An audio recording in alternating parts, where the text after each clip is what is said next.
አርቲስት ነጻነት ወርቅነህ በዛሬው ዕለት እንግዲህ ህይወቱ ማለፉን እንግዲህ እንደምትመለከቱት በሰፊው ተገልጿል። እንግዲህ እንደሰማችሁት ተወዳጁ የኪነ ጥበብ ባለሙያ ነጻነት ወርቅነህ ከዚህ ዓለም በሞት ተለይቷል። በኢትዮጵያ የጥበብ ዓለም ውስጥ ስመጥርና በሁላችንም ዘንድ እጅግ ተወዳጅ የነበረው ባለሙያ ነጻነት ወርቅነህ ወይም ደግሞ ነፂ ባደረበት ድንገተኛ ህመም ከዚህ ዓለም መለየቱን በከፍተኛ ሐዘን ሰምተናል።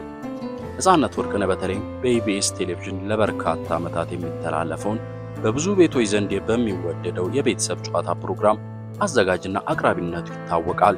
ከፕሮግራም አቅራቢነቱ ባሻገር በበርካታ ፊልሞች ላይ ባሳየው ድንቅ የትወና ብቃቱና ልዩ በሆነው የሰው አክባሪነቱ በኢትዮጵያ ልብ ውስጥ ትልቅ ስፍራ ነበረው። እንግዲህ የሰው ልጅ ህይወት እንዲህ ናት። ትናንት ማታ ቻው ብሎ የተለየን ሰው ዛሬ በቤቱ በዛው ላይ መለስ ይሄዳል ብሎ ማን ይገምታል? ምስኪኑ ነፂ እንዲህ በድንገት መለየቱ መላ የኢትዮጵያ ህዝቦችን በሐዘን ውስጥ እንድንወድቅ አድርጎናል። ገና ከሁለት ሳምንት በፊት በታላቅ ደስታና እንቅስቃሴ ላይ የነበረው ተወዳጁ አርቲስት ነጻነት ወርቅነህ የአልቲማ ሪል ስቴት የብራንድ አምባሳደር ሆኖ ተመርጦ ስራውን በንቃት መጀመሩ የሚታወስ ነው። ይሁን እንጂ ያ የትናንቱ ንቁና ጠንካራ ወንድማችን ዛሬ በድንገት ከዚህ ዓለም መለየቱን ስንሰማ በጥልቅ ሐዘን ነው። ትናንት በደስታ ስራ ሲጀምር አይተነው ዛሬ በሞት ተለየን ብሎ ማመን ይከብዳል። ነጻነት ወርቅነህ ባለትዳርና የሶስት ልጆች አባት ነበር።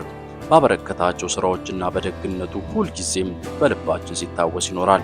የኔም ምለው ሚዲያውም ለባለቤቱ፣ ለልጆቹ፣ ለወዳጅ ዘመዶቹና ለመላው የጥበብ አፍቃሪያን ፈጣሪ መጽናናትን እንዲሰጥ ይመኛል።